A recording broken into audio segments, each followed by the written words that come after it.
네, 반갑습니다. 평생자산관리연구소의 유평창 소장입니다. 한 달 동안의 경제 이슈와 자산관리에 대해서 알아보는 맛있는 경제 브런치 시간입니다. 자, 지난달에 토픽을 찾아봤습니다. 뭐가 좋을까 봤더니 눈에 띄는 점이 있습니다. 우리나라가 사상 최초로 10월달 기준으로 무역 규모 1조 달러를 달성을 했습니다. 사실 쉽지 않습니다. 전 세계적으로도 10개 미만 나라가만 가능한 수준이거든요. 근데 지난달에 무역 규모가, 특히 수출 규모가 555억 달러라고 합니다. 그래서 이 부분은 이제 올해 9월 달에 558억에 거의 조금 못 미치는 그런 역대 2위라고 하죠. 그리고 우리 무역 규모를 살펴보면 이제 8대 국가, 세계 8대 국가에 들어간다는 거죠. 그리고 18개월 연속으로 무역 수지 흑자가 나고 있습니다. 즉, 흑자는 건 뭐냐면 수출 수입 양을 비교했을 때 수출이 많다는 거죠. 즉, 우리가 수입하면서 쓴 달러보다 수출해서 버는 달러가 많다라는 거예요. 그리고 수출 품목이 보통 우리가 15대 수출 품목이라고 많이 이야기합니다. 그 중에서 부진한 것도 있습니다. 바로 자동차하고 차 부품 두 가지 품목은 좀 부진해서 15개 종목 중에서 13개가 증가했다라는 겁니다.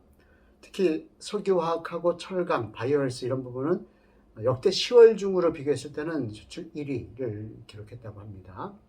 자, 여전히 풍요로운 무역 규모 이렇게 표현할 수가 있는데 사실 미국이라든가 유럽연합 수출은 14개월 연속으로 증가하고 중국이나 중남미 수출은 12개월 연속으로 증가했습니다. 즉 우리나라가 수출을 많이 하는 그런 곳에 선전했기 때문에 이렇게 좋은 결과가 나온 거 아닌가 이런 생각이 들고요. 정부의 관계자도 이렇게 얘기를 합니다. 최근에 수출 호조세는요, 우리 코로나19 때문에 많이 힘들었지 않습니까? 그러다 보니까 기저효과, 즉 너무 위축돼 있다가 한번 팡 터지는 그런 그 힘도 있다라는 것이죠. 그래서 아마 연간 수출액만 본다면 6천억 달러가 넘을 거다 이렇게 전망을 하고 있고요. 이것은 사상 최대치라는 거죠. 사실 올해 7월 달에 유엔 무역개발회의에서 대한민국을 선진국이라고 호칭을 했습니다. 정식으로 좀 명문화해서. 그 얘기 뭐냐면요, 1963년도에 설립된 그 유엔 무역개발회의에서 개발도상국이 선진국이 된 데는 전혀 없답니다. 대한민국밖에. 그럼 그만큼 대한민국의 수출을 중심으로 해서 무역 강국이 됐다라고 보면 되겠습니다. 그러나 풍요 속의 빈곤이라고 볼 수 있죠. 무역 수지는 만만치 않습니다. 자, 이렇게 볼게요. 지금 지난달이 그전 달보다 무역 수지 규모가 반토막이 났습니다. 아마 그 주요 이유는요, 원자재 가격이 급등을 했죠. 그리고 반도체가 사상 최고치를 찍고 살짝 주춤한 그런 모습을 보여주고 있습니다. 그래서 지난달의 무역 수지 흑자는 16억 9천만 달러인데 직전 1월부터 9월까지 월 평균 무역 수지 수지는 28억 달러 정도입니다. 그러니까 반토막이 난 거죠. 이렇게 무역 수지가 악화된 원인을 보자면 우리나라 수출이 좀 상당히 많아졌습니다. 그 뭐 이유 여러 가지가 있겠습니다만 아마 원자재 급등이 된 그런 이유가 아닌가 싶습니다. 같은 원자재를 수입하더라도 가격이 올라가면 그만큼 수입 가격이 올라가는 것이죠.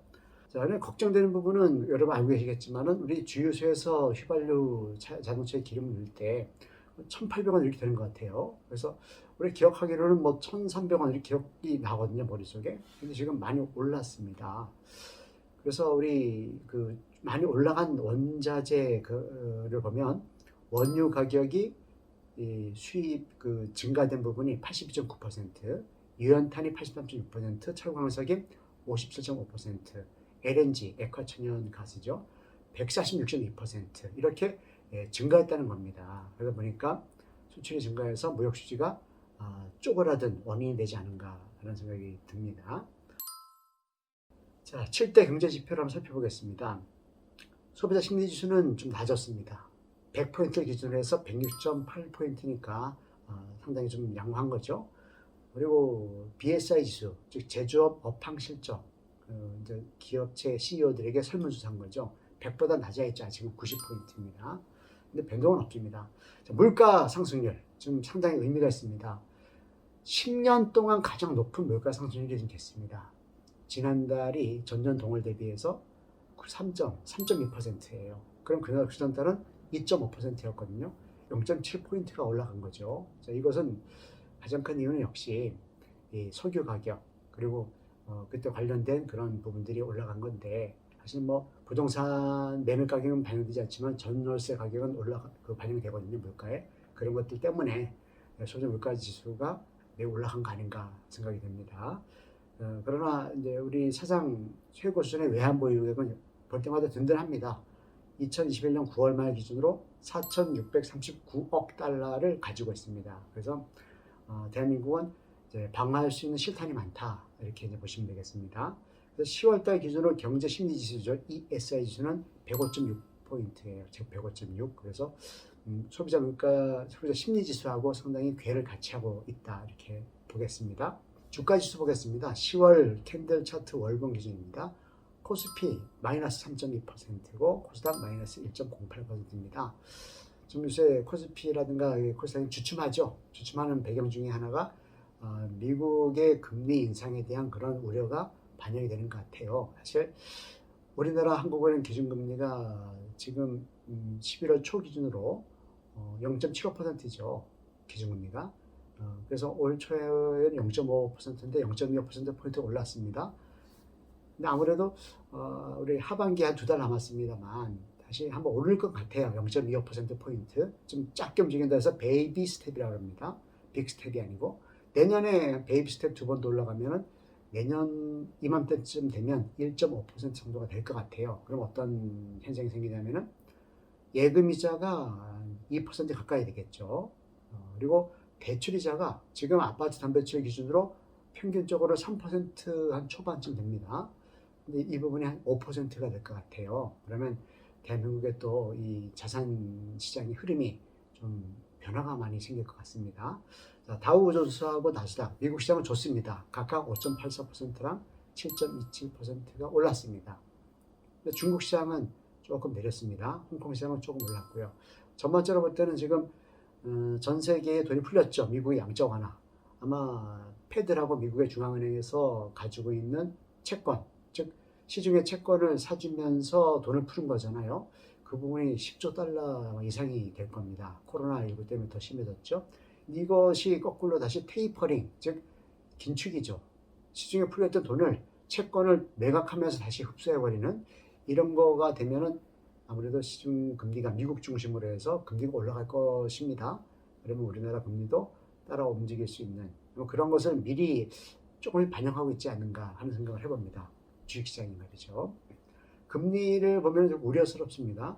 3년 만기 국채 수익률, 자 금리의 뭐 가장 지표라고 할 수 있는데 지난달 평균이 월 평균이 1.842%입니다. 그래서 그 전달 비해서 0.327%포인트 올랐습니다. 사실 이렇게 무거운 지표 금리가 한 달 만에 평균이 0.327%포인트 올랐다는 것은 많이 올라간 겁니다.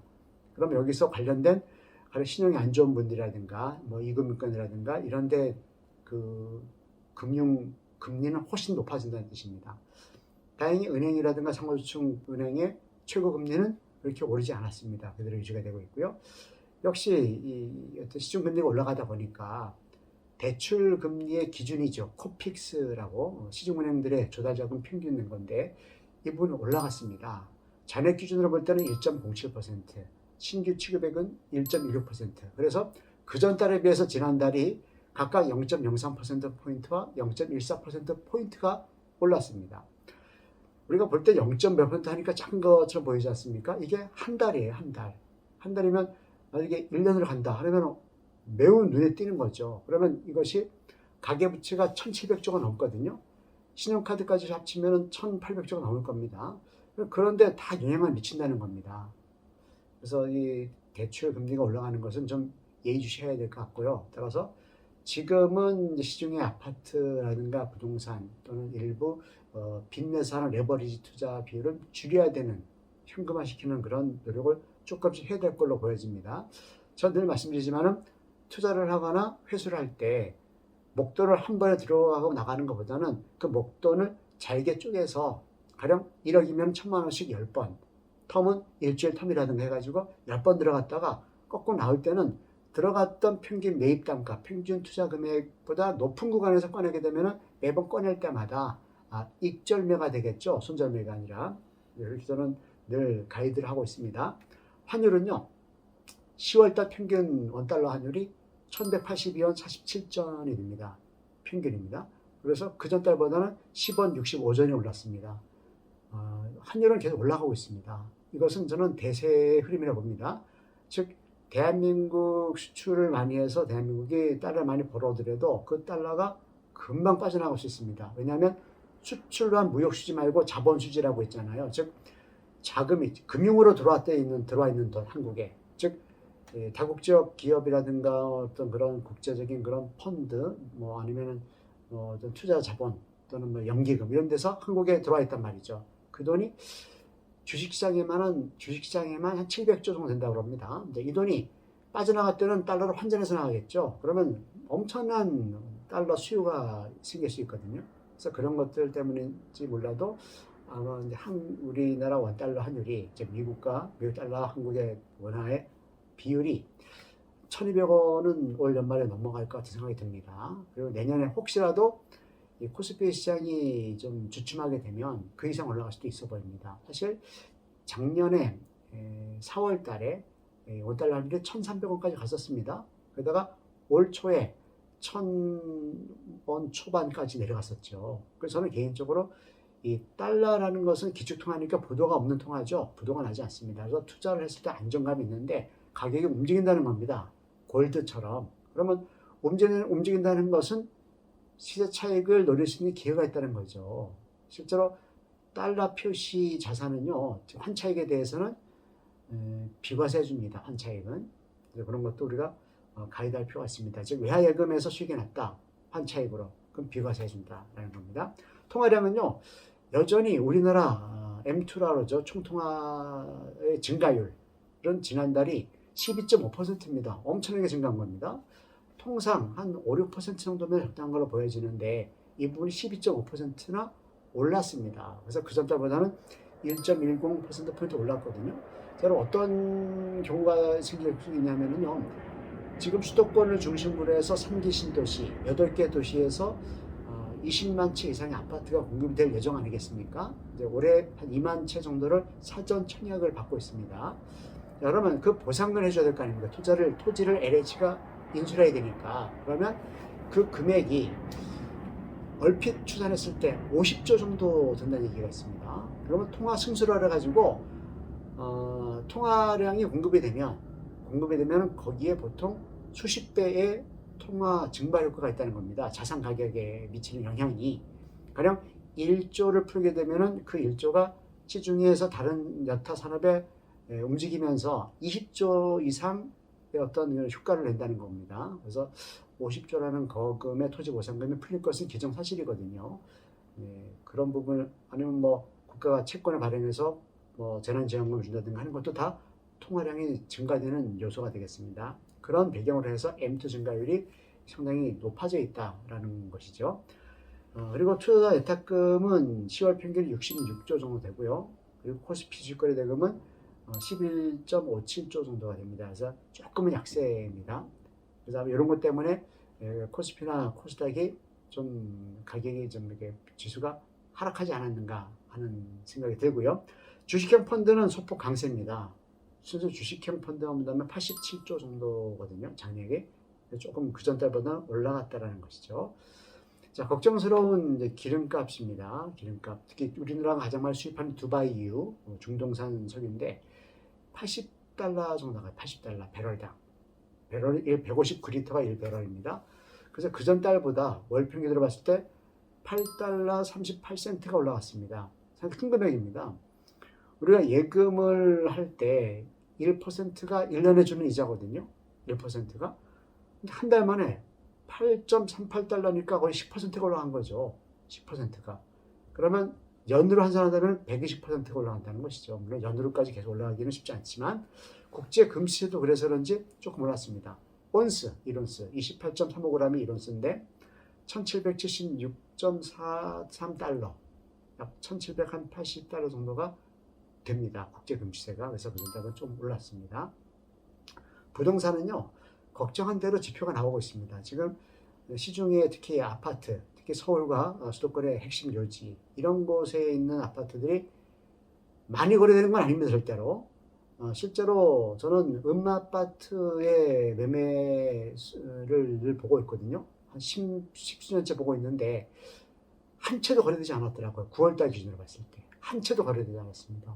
이런 게 쉽지 않습니다. 물론 음마아파트 두 타입이 있어요. 76제곱미터, 83제곱미터 있는데 76제곱미터를 보고 있는데 거래가 안 됐습니다. 그러다가 한 채 거래됐다. 그것도 종전 거래 금액보다 한 1억이나 2억이 올랐다고 치면은요. 전체가 다 오른 걸로 인식을 하거든요. 이 시장 참여자들은. 그런 것들 때문에 그런지 몰라도 그전 달에 비해서 지난달이 더 올랐습니다. 월 왔을 때 1%가 올랐습니다. 그것은 상당히 많이 올라간 거죠. 그리고 전세가격 지수는 이제 보합습니다. 전세가격은 그대로 유지가 됐는데 아무래도 전세 보증금 대출을 좀 많이 안 해주고 있죠. 그런 배경이 있는 것 같습니다. 정리해 보면 지금 무역 규모 양으로 볼 때는 아주 아마 무역 통계를 낸 이후에 가장 호황을 누리고 있다고 보시면 됩니다. 그러나 실속은 없다라고 이제 볼 수가 있죠. 무역 수지가 반토막이 났으니까. 거기에다가 그 무역 수지가 감소한 원인이 원자재, 특히 에너지 같은 거거든요. 이 부분은 전 산업에 영향을 미칩니다. 특히 우리 장바구니 물가에 바로 영향을 미치거든요. 그래서 이런 부분이 걱정이 됩니다. 거기다가 테이퍼링, 즉 미국도 양적 완화를 축소하거나 아니면 회수해버리는, 대한민국도 마찬가지가 될 수 있겠죠. 그러면 유동성 장세가 이제 끝나게 되면 주식시장도 좀 위축될 것이고 채권시장은 말할 것 같고요. 금리가 올라갈 수가 있죠. 왜냐하면 중앙정부에서 채권을 안 사주게 되면 채권을 살 사람이 없지 않습니까? 그럼 채권값이 떨어집니다. 즉 할인을 많이 해줘야지 파는 거죠. 그 할인율이 바로 금리가 되겠습니다. 3년 만기 국고채가 그런 거죠. 그래서 이런 부분들이 지금 1.8% 이상 등나는 것은 앞으로 2%, 3% 올라간다고 치면 결국은 그러한 부담이 우리 대한민국 가정경제에 악영향을 미칠 것 같습니다. 그래서 당분간은 좀 방어적인 스탠스를 가져가는 것이 좀 필요해 보입니다. 이렇게 해서 이번 달도 성공적인 자산관리 가이드 하시기 바랍니다. 수고하셨습니다.